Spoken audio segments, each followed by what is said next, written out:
আজকের রেসিপি হলো ডিম দিয়ে তিল ভাজা। আমি রান্না করার জন্য তিলটাকে ভালো করে ধুয়ে নিয়েছি এবং এটাকে আমি ছাঁকনি দিয়ে ছেঁকে শিলপাটায় দিয়ে বেটে নেব।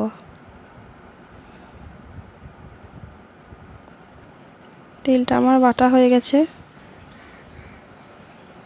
এরপর আমি চুলাটা ধরিয়ে নিয়ে এর মধ্যে কড়াই বসিয়ে দিচ্ছি। কড়াইটা গরম হয়ে গেলে সরষের তেল দিয়ে দেবো।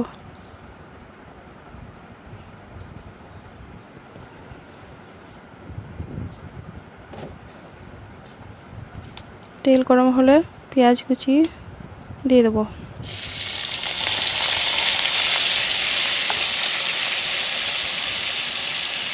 পেঁয়াজটা একবার নাড়াচাড়া করে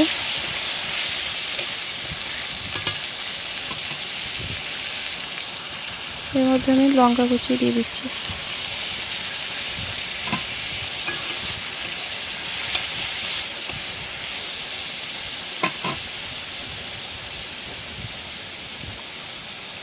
হাফ চামচ নুন দিয়ে দিচ্ছি। নুন দিলে পেঁয়াজটা তাড়াতাড়ি সেদ্ধ হয়ে যাবে। আমি পেঁয়াজ লঙ্কাটা ভালো করে নাড়াচাড়া করে নিচ্ছি।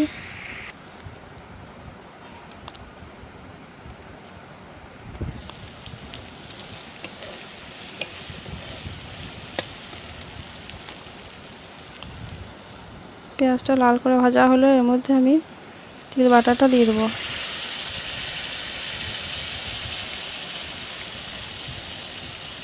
এবং ভালো করে নাড়াচাড়া করে নেব।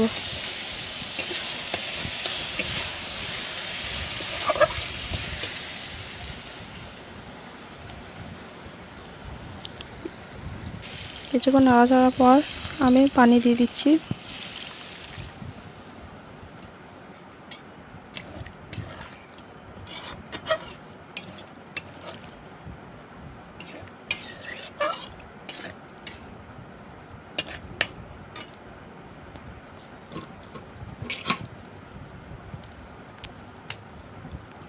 দেড় চামচ নুন দিয়ে দিচ্ছি।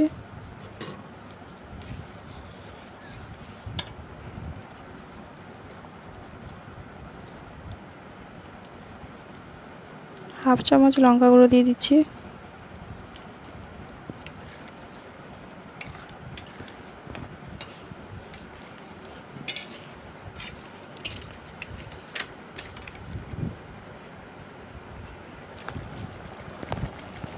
তিলটা ভালো করে নাড়াচাড়া করে সেদ্ধ করে নেব।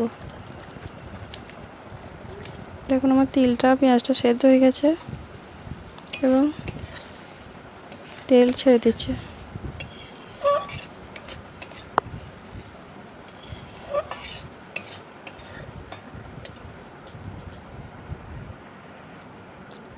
এবার তিলটা আমি অন্য পাত্রে রেখে দিচ্ছি।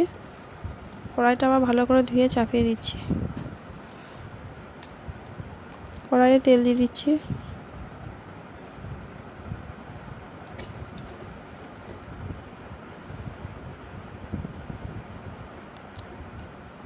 দুটো ডিম নিয়ে নিয়েছি আমি। ডিমটা ভালো করে ফেটিয়ে এর মধ্যে অল্প নুন দিয়ে আবার ভালো করে ফেটিয়ে নিচ্ছি।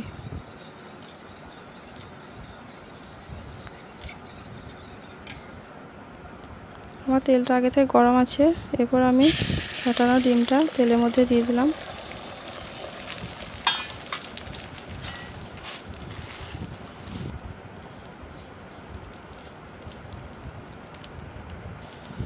ডিমটা ভাজা হয়ে গেছে।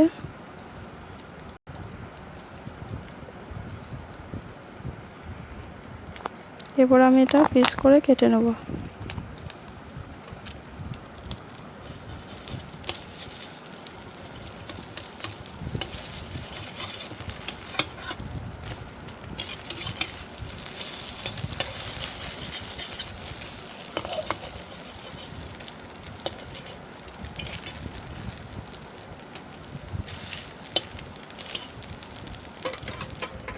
এরপর ডিম ভাজা আর তিল রান্নাটা একসঙ্গে মিশিয়ে ভালো করে নাড়াচাড়া করে নেব।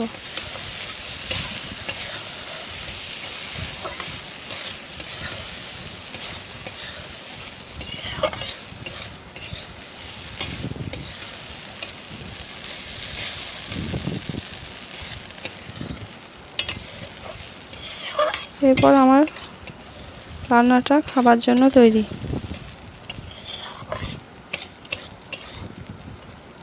আমি এটা একটা পাত্রে ঢেলে নিয়েছি।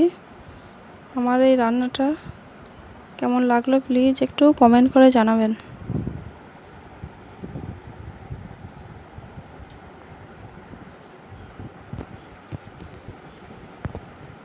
সবাই ভালো থাকুন, সুস্থ থাকুন।